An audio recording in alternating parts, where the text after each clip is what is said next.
You know what they never tell you about betrayal? It doesn't come loud.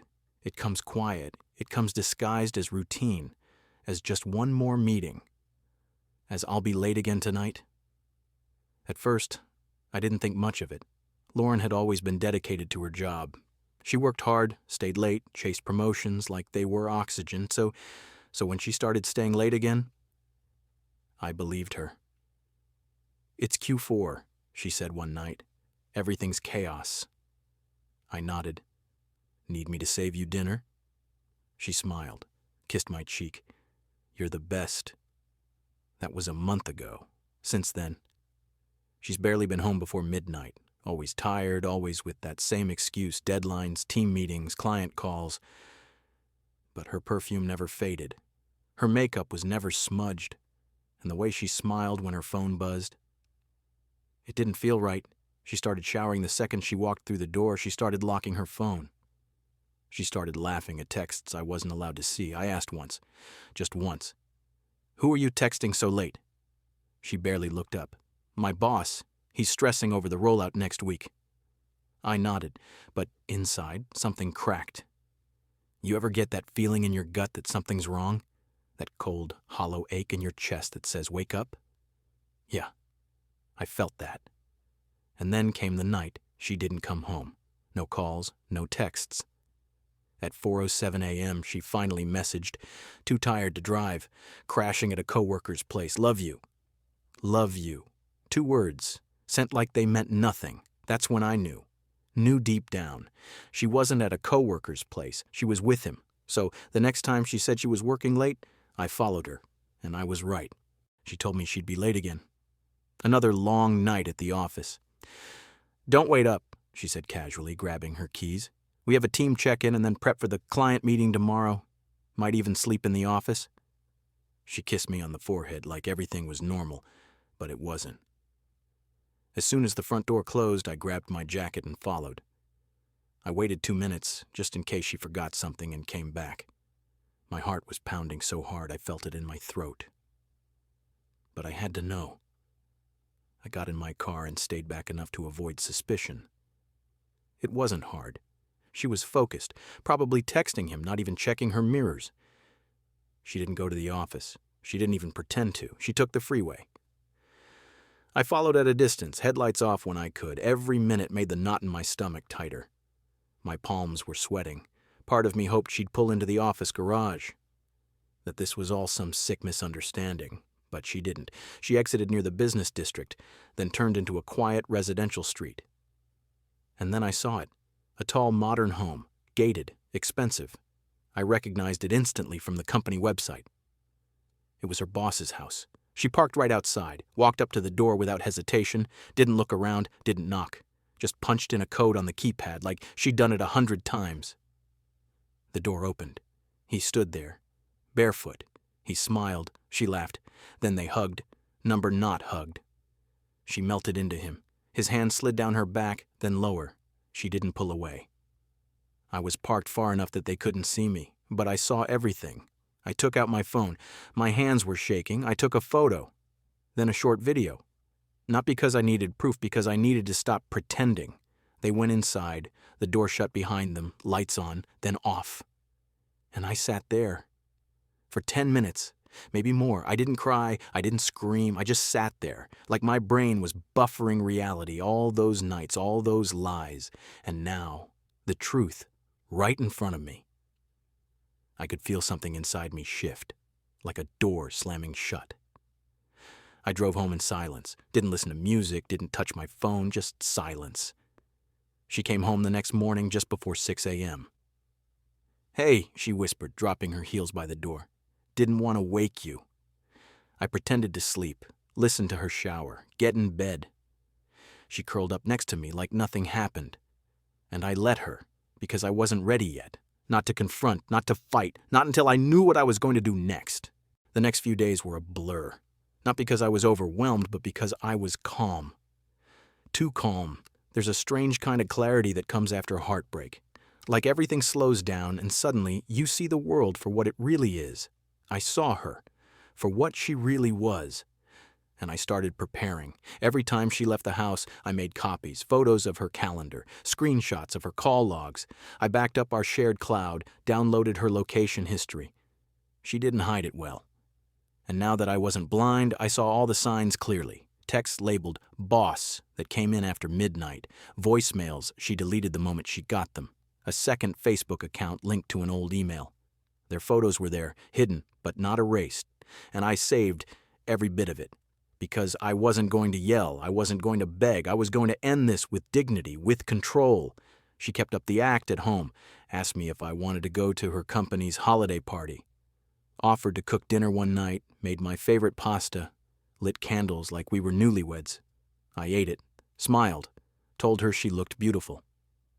And when she went to shower, I copied her laptop to a flash drive, emails, photos, hotel reservations, everything.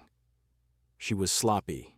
Or maybe she thought I was too stupid to catch on. There was one email thread that broke me more than the rest. She sent him a message a week before I followed her. I wish I could fall asleep next to you every night. His reply, soon. I promise. He won't suspect a thing. He, me. Like I was a background character in my own marriage. I saved that one twice. I didn't tell anyone. Not yet. But I started quietly shifting things. Talked to a lawyer, opened a private account, moved half my paycheck to it, changed my login credentials to our joint bank, started paying attention to the things she didn't think I noticed, like how the spare car key was missing, how our shared calendar had a mysterious conference scheduled during a weekend she was supposed to visit her mom. There was no conference. Her mom hadn't heard from her in weeks. I confirmed it myself. I began documenting it all, day by day, a full timeline, because if she was going to blow up our life, I was going to make sure she walked away with nothing, not out of revenge, out of survival, out of self-respect. She thought she was in control. She thought I'd never figure it out. But every night, she walked in the door with that tired smile and fake hugs. I smiled back and quietly set the trap. She told me she'd be flying out Friday morning. "It's a leadership conference," she said, stuffing her suitcase with blouses and heels. "Executives only. We'll be back Sunday night." I helped her pack, carefully folded her favorite white blouse, slid a tiny GPS tracker into the lining of her suitcase. "You're amazing," she smiled, leaning in to kiss me. "Most guys would get jealous." I smiled back. "I trust you." She laughed, that light, fake laugh she used to get out of things. And then she was gone. That evening, I refreshed the GPS app. She wasn't at a hotel, she wasn't near an airport. She was in a coastal town 3 hours south, and she wasn't alone. Her boss had posted an Instagram story of a sunset business dinner at a seaside villa.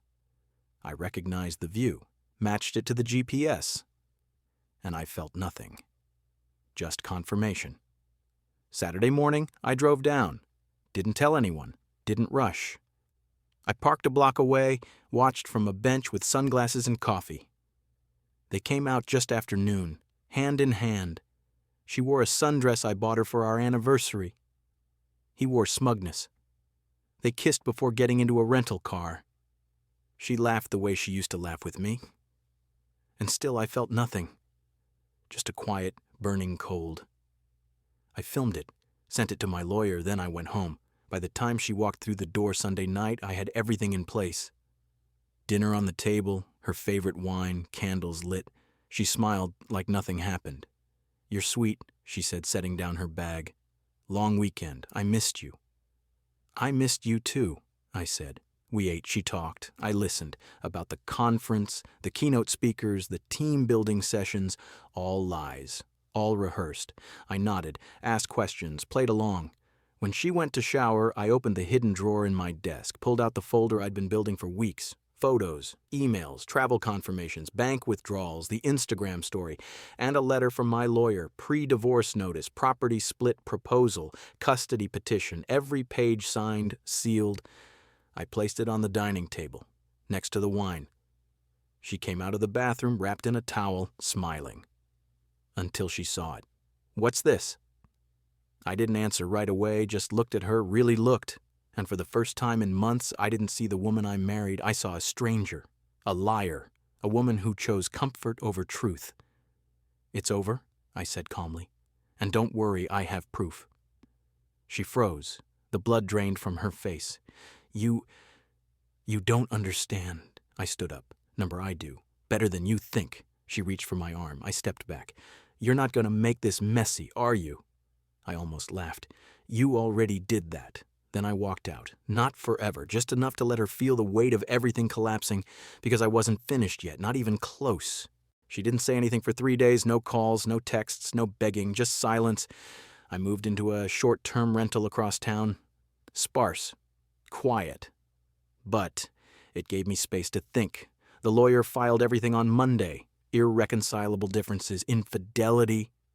We had no children, but we had property, a house, 2 cars, a shared account she hadn't even noticed I locked her out of. I changed every password. I removed my name from her medical insurance. I had the locks changed the next day. I let her keep the house, not because I was being generous, but because I knew she couldn't afford it on her own.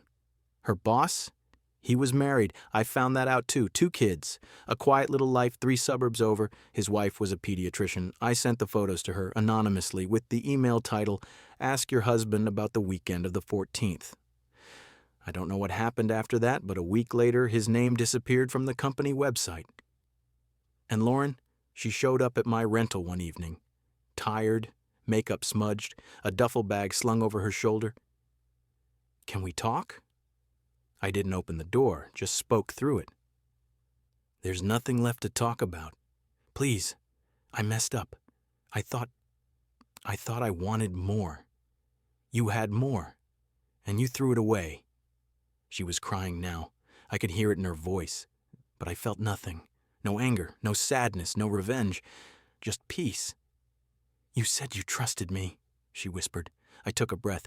"I did. And now I trust myself more." I walked away from the door. She stood there for a few more minutes. Then I heard her footsteps fade. I never saw her again. Over the next few weeks, I started living again. Got a new gym membership, started seeing friends I hadn't made time for in years, laughed, slept, ate real meals. The ache in my chest didn't vanish, but it dulled. And I started writing again. I used to write before life got too busy. Now it poured out of me. The lies, the nights, the silence, all of it.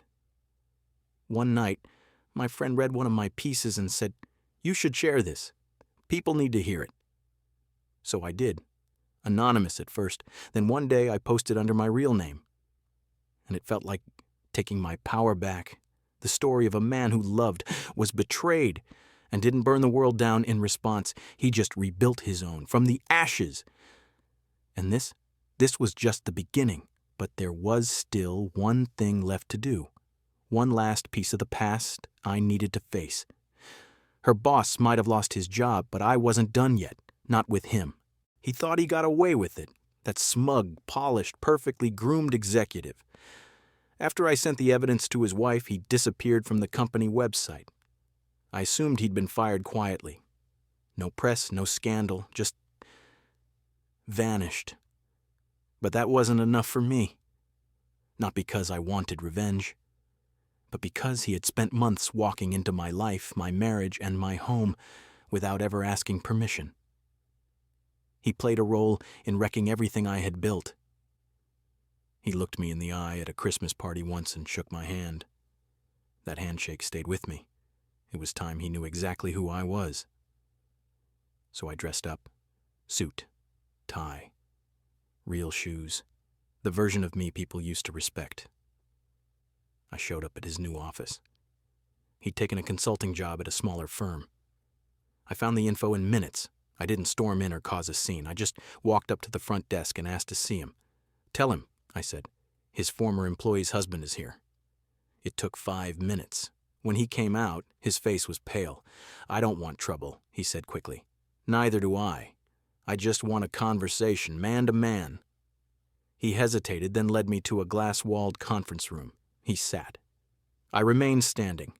"I want you to hear something," I said. Then I pressed play on my phone. A voice recording, my wife. A voicemail I hadn't deleted. "I don't know what I was thinking. I ruined everything. You were good to me. I deserve the silence." He listened. "That was a week ago," I said. "She still thinks you two had something real, that you were going to build a life." He looked away. Do you love her? He didn't answer. Thought so, I nodded. See, the thing is, you didn't just cheat with someone's wife. You stepped into a life you didn't earn. I paused. And you broke it. He opened his mouth, but I raised a hand. I'm not here for apologies. I just wanted you to see me. To remember that behind every affair there's a name, a face, a person who trusted, loved, built something real. His expression tightened. Maybe shame, maybe just discomfort. You're lucky, I added. Lucky I'm not like you. I turned to leave. He called after me. She told me you were cold, controlling, that you didn't love her. I stopped, turned back, walked right up to him. She lied to you too. Then I walked out, for good. That night I went home, not to the rental, to a new apartment, fresh walls, new beginnings. I sat on the balcony, watched the city lights, and for the first time in months I didn't feel broken. I felt whole. She had shattered our life, but I rebuilt mine, and I left the pieces of hers behind me. Because sometimes the best closure isn't slamming the door, it's walking away from it and never looking back.